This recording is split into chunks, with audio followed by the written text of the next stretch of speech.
Deep beneath a burning French port city, inside a tomb of reinforced concrete, a German general believed he had already won.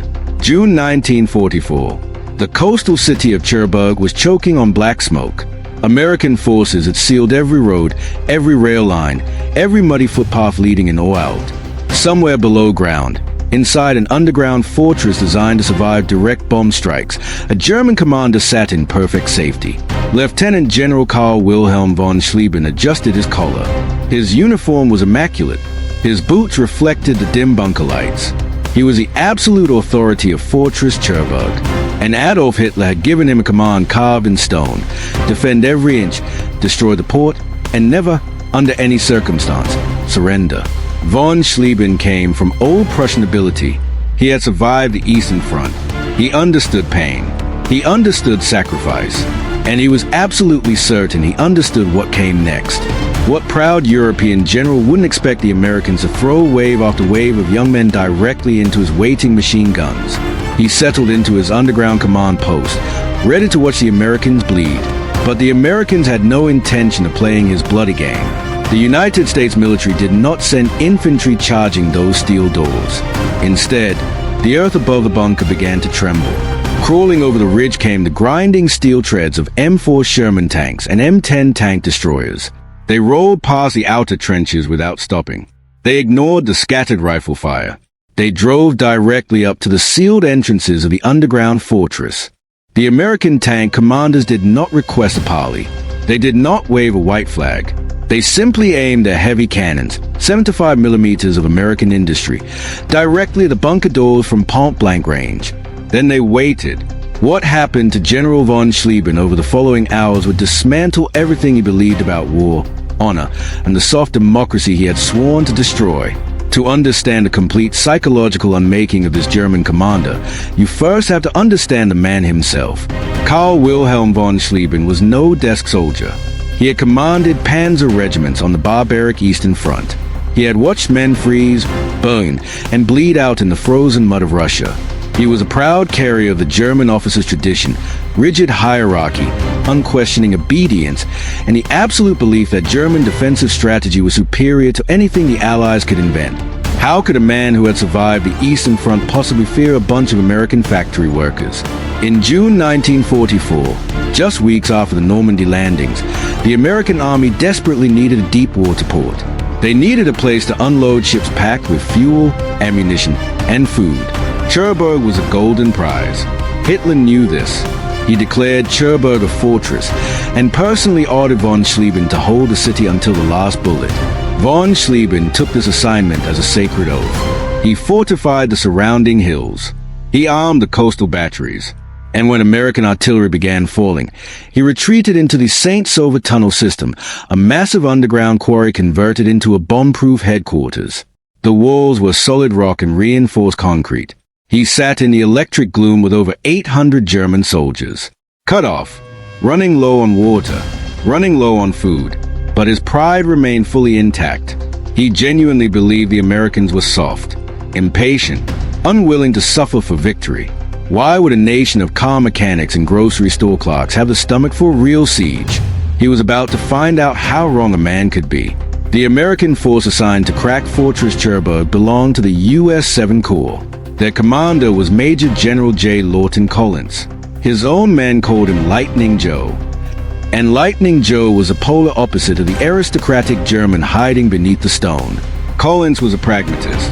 He didn't care about military theater. He didn't care about gentlemanly warfare. He cared about exactly two numbers: how many Germans he could make surrender, and how many American boys he could send home alive. When General Collins arrived at the outskirts of the St. Sauveur tunnel system, he studied those massive concrete entrances. He knew that sending infantry to charge those steel doors would produce a slaughter. The German machine gunners were already zeroed in, waiting in the darkness to cut down wave after wave of young Americans. The old European way would have demanded that sacrifice. The old way said generals proved their courage by spending lives against fortified walls. But the American military philosophy was fundamentally different. Why waste a single farm boy when you have 30 tons of steel and a cannon? Collins did not order a mass infantry assault. He simply picked up his radio, contacted his armored divisions, and told the heavy metal to roll forward. The soldiers of the 79th and 9th Infantry Divisions held their positions and watched. American armor crawled into the quarry valley. The diesel engines roared, echoing off the stone walls like thunder trapped in a bottle. Inside the dark bunker, von Schlieben and his men felt the vibrations. The ground shook. Dust trickled from the ceiling. The German soldiers gripped their weapons, certain that the Americans would blow the doors open and rush inside with grenades and bayonets. But the Americans did not rush inside. The tanks simply drove right up to the edge of the tunnel entrances. The steel beast stopped. The gunners lowered their main cannons until the barrels pointed directly, point blank, at the reinforced bunker doors. There was no distance left. The American guns were practically kissing the enemy fortress. For one long, agonizing heartbeat, there was total silence. Then the American tank commanders gave the order. The blast was apocalyptic. 75mm and 3-inch high explosive shells slammed directly into the tunnel entrances. Have you ever stood inside a closed room while someone fired a cannon outside the wall? Now multiply that by 30, and put the cannon directly against the door. The concussive force inside that German bunker was inhuman. Shock waves ricocheted off the concrete, shattering eardrums. Dust and pulverized rock rained down like gray snow. The American tanks did not fire once. They fired again, and again, and again. The Americans were not trying to kill the men inside. They were using pure, overwhelming psychological warfare to crush the German will to fight. Inside the bunker, General von Schlieben's grand fantasy of a heroic last stand evaporated like morning fog. He realized the truth in that terrible moment. He was not a brilliant tactician holding off a mighty army. He was a rat in a concrete coffin. He had no way to fight back against those tanks. His rifles and machine guns were useless against American steel. The full industrial weight of the United States was pressing directly against his front door.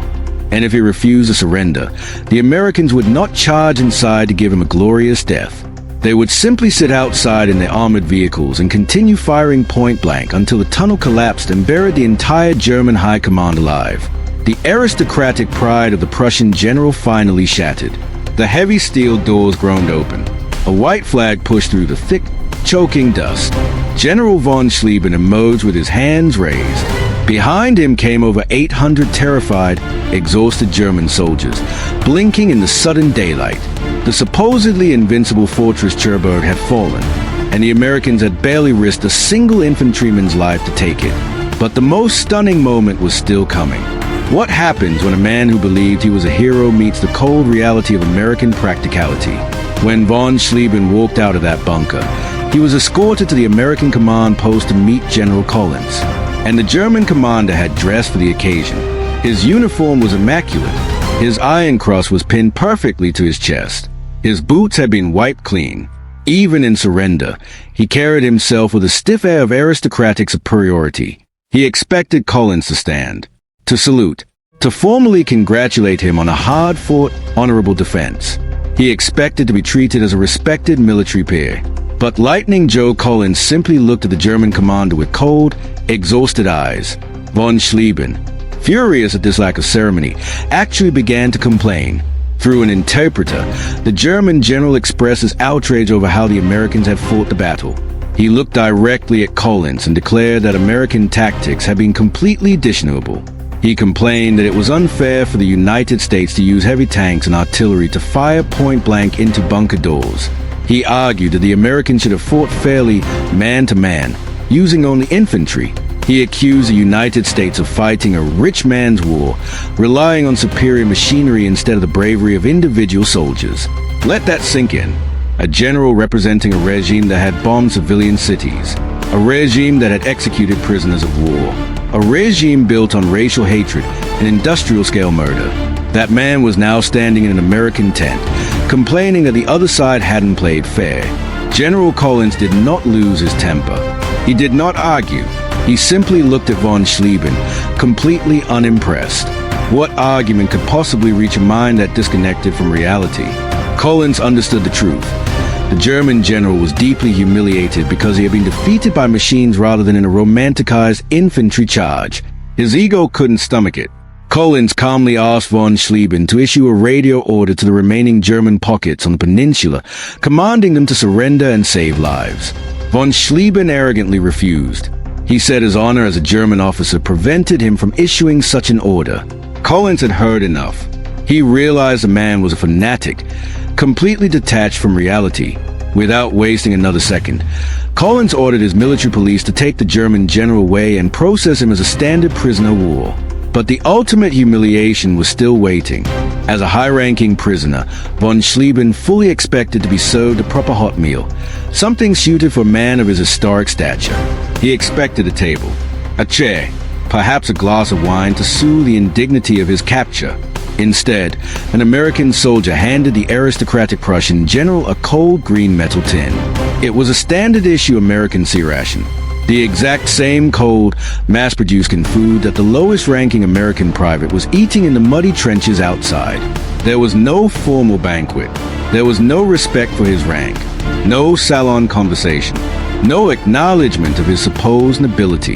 Photographers from the Allied press captured the exact moment.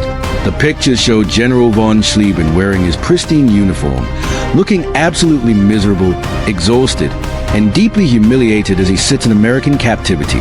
What does a man who believed he was a hero become when the world treats him like a janitor? His grand fortress ended not with glory, but with a cold can of American rations. The capture of General Karl von Schlieben at Cherbourg is a perfect, authentic example of the clash of cultures that defined the Second World War. The German military elite were obsessed with the theater of war.